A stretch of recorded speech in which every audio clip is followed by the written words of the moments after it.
सलाम नमस्ते सत श्री अकाल दोस्तों, उम्मीद करता हूँ कि आप सब लोग खैरियत से होंगे।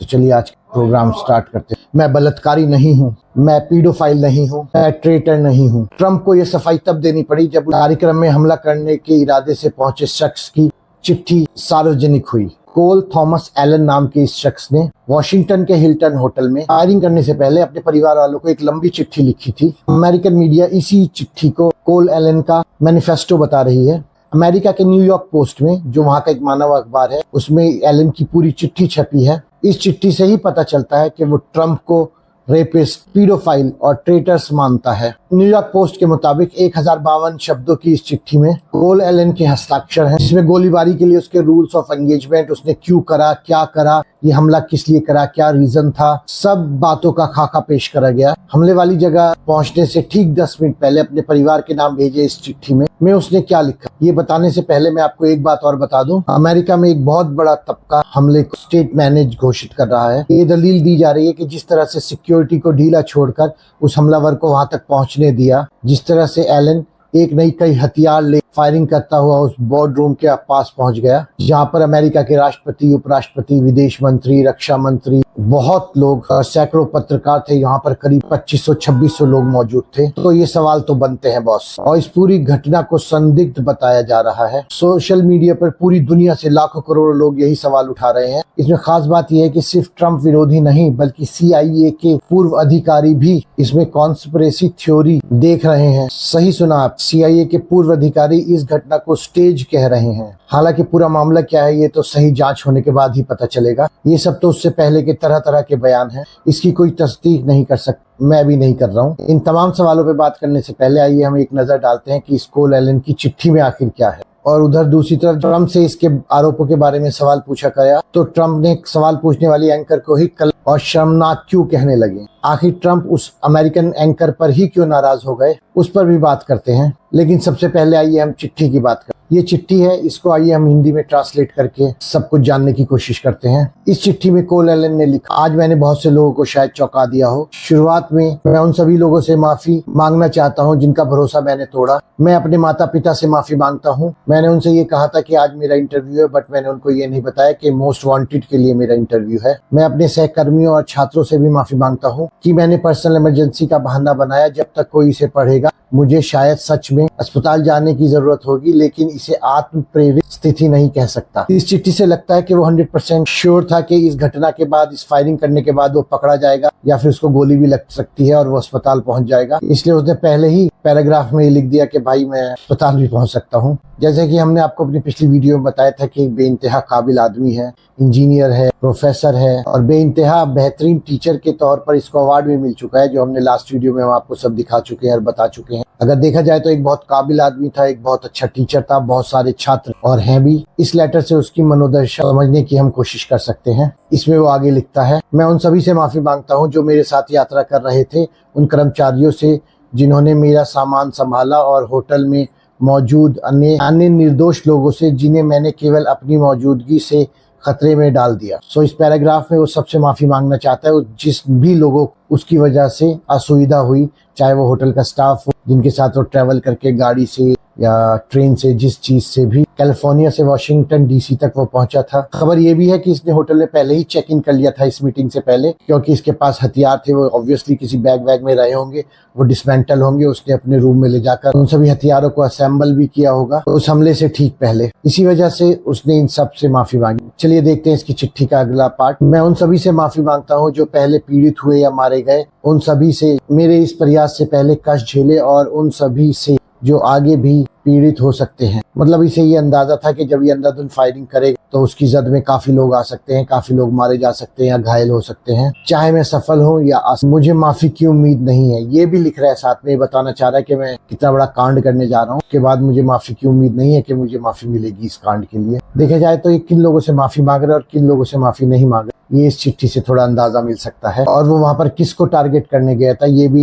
लेटर से थोड़ा क्लू मिलता है। चलिए आगे बढ़ते हैं। इसमें आगे लिखा है, अगर मुझे इतना करीब पहुंचने का कोई और तरीका दिखता तो मैं वह चुनता। फिर से मेरी सच्ची माफी, फिर से मेरी तरफ से माफी। इसका ये मतलब है कि उसको लगता था कि यही बेस्ट तरीका जिसके थ्रू डोनाल्ड ट्रंप आसानी से पहुंच सकता है और उसको टारगेट कर सकता है। उसने इस चिट्ठी में आगे लिखा कि मैं यूनाइटेड स्टेट्स ऑफ अमेरिका का नागरिक हूँ। मेरे प्रतिनिधि जो करते हैं वो मुझ पर भी रिफ्लेक्ट होता है और अब मैं एक ऐसे व्यक्ति के अपराधों से अपने हाथ रंग देने को तैयार नहीं हूँ जिसे मैं पीडोफाइल, रेपिस्ट और ट्रेटर मानता हूँ। ये बातें साफ इशारा करती हैं कि ये बातें उसने सीधे सीधे ट्रंप के लिए बोली हैं। ट्रंप को इन सब बातों से तब से जोड़ा जाने लगा जब से एक्सट्रीम फाइल में ट्रंप के नाम आए। एक्सट्रीम से उनकी बहुत निकटता थी, करीबी थी, दोनों एक टाइम पे बहुत अच्छे दोस्त थे। एक्सट्रीम के साथ उनकी बहुत सारी तस्वीरें, फोटोग्राफ सब कुछ मीडिया में है और ये भी कहा जाता है कि अर्ली 80s और 90s में एक्सट्रीम के बहुत ही ज्यादा नजदीकी दोस्त थे। बाद में एक्सट्रीम की जेल में मौत हो गई। इसकी सारी कहानी आप लोगों को पता है। एनीवेज चलिए आगे बढ़ते हैं। आगे इस चिट्ठी में लिखा है, अगर पूरी ईमानदारी से कहूँ, उसने अपनी चिट्ठी में लिखा है कि अगर पूरी ईमानदारी से तो मैं पहले से इसके लिए तैयार नहीं था, लेकिन ये मेरा पहला वास्तविक मौका था जब मैं कुछ कर सकता था। तो उस घटना के बारे में जो ये करने पहुंचा था। उसके बाद वो आगे लिखता है कि जब मैं इस पर बात कर रहा हूँ तो मैं अपने अपेक्षित एंगेजमेंट के नियम भी बताऊंगा। ये पहले से पूरी प्लानिंग करके गया था। इसने पूरे एजेंडा बना रखा था, पूरा एंगेजमेंट कर रखा था कि किस पर अटैक करना है, किस पर नहीं करना है, किस तरह एंट्री लेनी है। पूरा एक ब्लूप्रिंट इसने पहले से ही तैयार कर रखा था। और आगे लिखता है कि मैं बहुत खराब तरीके से आपको इसे एक्सप्लेन करूंगा क्योंकि मैं मिलिट्री का नहीं हूँ। तो इसके टारगेट पर वहाँ कौन कौन हो सकते थे जो इसको रोकने की कोशिश करेंगे, या ऑब्वियसली वही लोग होंगे जो इसको रोकने की कोशिश करेंगे। तो इस चिट्ठी में वो आगे लिखता है कि टारगेट पर कौन कौन है। एडमिनिस्ट्रेटिव ऑफिसर्स, प्रशासनिक अधिकारी, ब्रैकेट में पटेल को छोड़कर मिस्टर पटेल को छोड़कर, जो FBI के डायरेक्टर हैं। ये टारगेट है उच्च पद से निम्न पद प्राथमिकता के अनुसार। जो ऑफिशियल ऑफिसर्स थे वो सभी उसके टारगेट पर थे। पता नहीं उसने मिस्टर पटेल को क्यों बख्श दिया। आगे वो लिखता है सीक्रेट सर्विस, ये केवल आवश्यकता पड़ने पर ही टारगेट है और संभव हो तो और अगर मुमकिन हो सकेगा तो वो इन लोगों को गैर घात हथियारों से डिसमेंटल करेगा। हालांकि ये कैसे उन्हें डिसमेंटल करता गैर खतरनाक हथियारों से, ये तो वही बता सकता है। वहां जहाँ इतने लोग मौजूद हैं, इतने सिक्योरिटी गार्ड हैं और इसके पास भी आर्म्स है,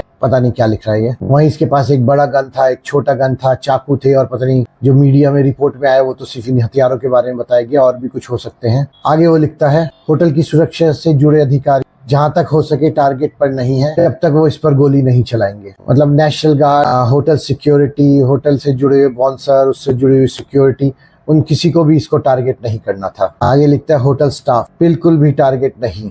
मेहमान गेस्ट बिल्कुल भी टारगेट की लिस्ट पर नहीं थे। वो अपने लेटर पे साफ साफ लिख रहा है कि जो उस हॉल में जितने भी मेहमान थे, अतिथिगण थे, उनको किसी को भी इसको टारगेट नहीं करना है। आगे वो लिखता है कि जान माल का कम नुकसान करने के लिए, मतलब इसकी गोलीबारी में कम से कम लोग घायल हो, कम से कम लोग मरे, मैं स्लग्स की बजाय बक्स शॉट्स का उपयोग करूंगा। आगे वो लिखता है कि अगर बिल्कुल जरूरी हुआ तो मैं यहाँ मौजूद अधिकतम लोगों से होकर भी अपने टारगेट तक पहुंच जाऊंगा। मतलब वो 100% यकीन में था कि वो अपने टारगेट तक पहुंचेगा ही पहुंचेगा।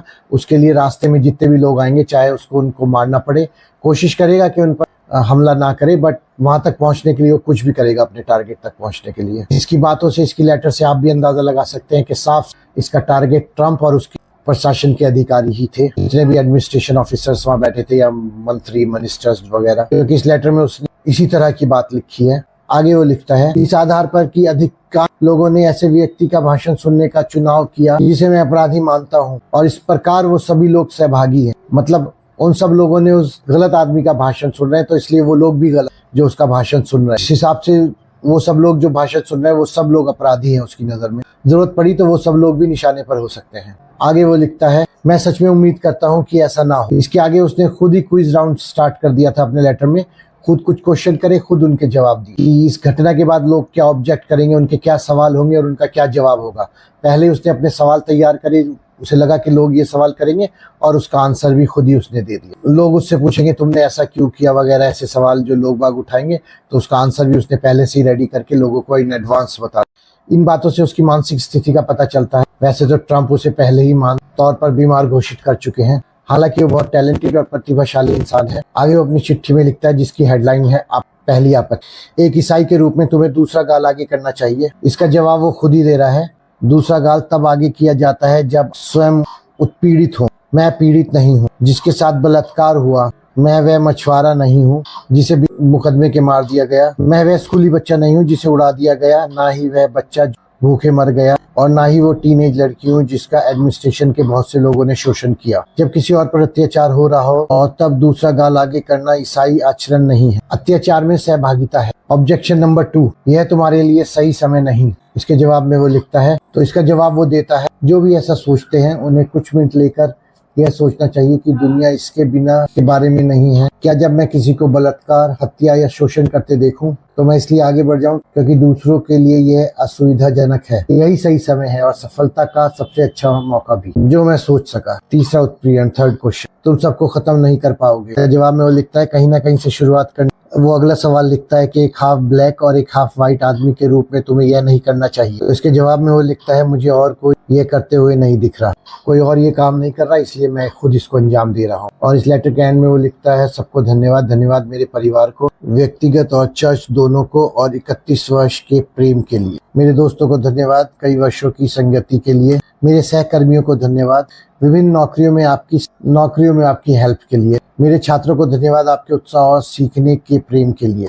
तो ये सब उसने अपने लेटर में लिखा। इस सब से ये भी पता चलता है कि वो ट्रम्प के खिलाफ था, ट्रम्प से उसकी बहुत ज्यादा नाराजगी थी। ये सारी जानकारी उसके बारे में आ रही है। तो इस चिट्ठी में ये पता चलता है कि उसने बिना ट्रम्प का नाम लिए सारी चीजें, सारे इल्जाम, सब कुछ ट्रम्प के ऊपर लगाया और उससे बेइंतहा नाराज था। तो इसलिए सोशल मीडिया में अमेरिका में बहुत हंगामा मचा हुआ है। तो इस हंगामे के बाद हुआ ये कि एक अमेरिकी चैनल पर 60 मिनट्स के नाम पर एक शो आता है। ये शो हर रविवार को आता है उस चैनल पर। तो शो के एंकर ने, उस एंकर का नाम ऑर्डनिल है, उसने कल देर रात ट्रम्प का एक इंटरव्यू करा। उस इंटरव्यू में उस लेडी ने ट्रम्प से यही सवाल पूछा। तो उसकी चिट्ठी में सारे आरोप ट्रम्प के ऊपर सिद्ध होते हैं। तो इस पे ट्रम्प ने क्या जवाब दिया, मैं चाहता हूँ कि आप ये वीडियो देखें। No longer willing to permit a pedophile, rapist, and traitor to coat my hands with his crimes.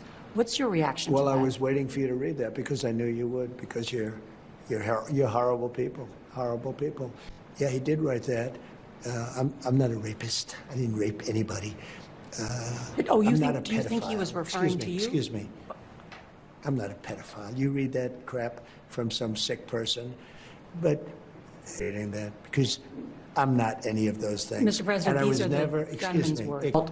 Comes in, took 10 seconds for them to flank you, Mr. President, and then इस video में आपने जरूर notice करा होगा कि इस video में Trump बहुत बौखलाए, हाइपर हो गए थोड़े से। जब इस एंकर ने पूछा कि इस लेटर में सारी ये आपकी तरफ इशारा करता है, तो उसी पर ट्रम्प बहुत हाइपर होकर बोले कि आपको शर्म आनी चाहिए, आप एक बीमार बकवास आदमी के लिखा हुआ पढ़ रहे हो, यू आर अ डिस्ग्रेस। आपने नोटिस करा होगा ट्रम्प ऐसा ही करते हैं, चाहे CNN हो, न्यूयॉर्क टाइम्स हो, कोई भी मीडिया हाउस हो यूएसए का। सिर्फ एक उन्हें फॉक्स न्यूज के रिपोर्टर्स पसंद है क्योंकि वो वहाँ का गोदी मीडिया टाइप है, वो प्रो ट्रम्प माने जाते हैं। अभी इस शख्स की पूरी इन्वेस्टिगेशन होनी है, जो चिट्ठी इस शख्स ने लिखी, किस मनोदशा में लिखी, उसकी दिमागी हालत कैसी थी, क्या कंडीशंस थी, इसके पीछे क्या कहानी है, इस आदमी का क्या बैकग्राउंड है, इसका क्या ट्रैक रिकॉर्ड है, ये सब अभी खबरें, ये सब इन्वेस्टिगेशन अभी आनी बाकी है। लेकिन वहाँ के बहुत सारे लोग इस पर सवाल उठा रहे हैं। एक इंटरव्यू हमारे सामने आया जिसमें वो पूर्व CIA ऑफिसर हैं लैरी जॉनसन, उन्होंने एक अमेरिकी चैनल से इंटरव्यू में कहा है, caught my eye. The first person that's taken off the stage. So you got gunfire outside of the ballroom. It's not inside the ballroom. The first person to be taken off stage was J.D. Vance. And I look at it and go, what in God's name is going on? The protocol, the standard, the requirement is the president. Get the president. Everybody else can die. The president, that's who you save. That's what Secret Service is supposed to be trained to do. They didn't do that. They take off J.D. Vance. So you're going, okay, what's going on? Trump initially, everybody else is ducking behind tables. He's sitting there calmly looking around like, did he know this was going to happen? Was this staged? इस पर Larry Johnson ने कहा, total में जो ये गोलीबारी हुई, इसमें एक तरह से कॉन्स्पिरेसी, षड्यंत्र था। स्टेज की सीक्रेट सर्विस ने जानबूझकर प्रोटोकॉल तोड़ा। उन्होंने पहले J.D. वैंस जो अमेरिका के उपराष्ट्रपति हैं उनको बचाया, फिर वो ट्रम्प के पास गए। वॉशिंगटन का जो एडमिनिस्ट्रेशन है वो एक तरह से एक थिएटर कर रहा है। वीडियोस में दिख तो रहा है कि पहले J.D. वैंस को रेस्क्यू कराया गया, ट्रम्प बाद में गए, पर ट्रम्प ये कह रहे हैं 10 सेकंड एक्स्ट्रा रुका क्योंकि मैं देखना चाहता था कि वहाँ क्या हो रहा है। इसके बारे में तो मैं सही आपको नहीं बोल सकता क्योंकि मैं इसका एक्सपर्ट नहीं हूँ, इसमें कुछ सच्चाई कह नहीं सकते। पर ये जो सवाल उठा रहे हैं ये भी CIA के एक पुराने पदाधिकारी हैं, बड़े अफसर रह चुके हैं, तो कुछ तो सच्चाई होगी इसके पीछे। और ये भी इन्वेस्टिगेशन होनी है कि हमला हुआ तो ये हमलावर वहां तक कैसे पहुंचा, उस जगह पर जहां एक परिंदा भी पर नहीं मार सकता। जहाँ पर अमेरिकन राष्ट्रपति मौजूद हो, जो कि दुनिया का सबसे ताकतवर आदमी माना जाता है और सबसे सुरक्षित घेरे में रहता है। इन सब सवालों का जवाब तो अमेरिकन सीक्रेट एजेंसी ही देगी, लेकिन एक्सट्रीम फाइल से जो रिश्ता है ट्रंप का, वो जग जाहिर है, दुनिया उसके बारे में जानती है। 2002 में ट्रंप ने बताया था न्यूयॉर्क मैगजीन को कि वो 1980 से एक्सट्रीम को जानते थे। उस समय ट्रंप रियल एस्टेट के कारोबारी थे, एक बिजनेसमैन थे, वो तो आज भी है। वो एक बहुत पुराना इंटरव्यू है ट्रंप का, जिसमें उन्होंने कहा था कि मैं जेफ एक्सट्रीम को 15 सालों से जानता हूँ। उनका एक बयान और बहुत वायरल होता है कि जेफरी के साथ रहना बहुत मजेदार रहता है, तो उसे उन सब चीजों का शौक है जिसका मुझे है। इसमें कोई शक नहीं कि एक्सट्रीम अपनी सोशल लाइफ का बहुत मजा लेता है। दोनों को कई बार पार्टियों में देखा गया, दोनों के आने जाने के फ्लाइट के काफी ट्रैक रिकॉर्ड्स हैं। इस बारे में बहुत सारे सवाल उठे, लेकिन इन सब सवालों को छोड़कर ट्रंप दूसरी बार यूएसए के प्रेसिडेंट बने, तो हम कह सकते हैं जो जीता वो सिकंदर। सो फिलहाल आज के लिए इतना ही काफी है। आगे चल के देखते हैं कि इस इन्वेस्टिगेशन का क्या नतीजा निकलेगा। अपना बहुत बहुत ध्यान रखें।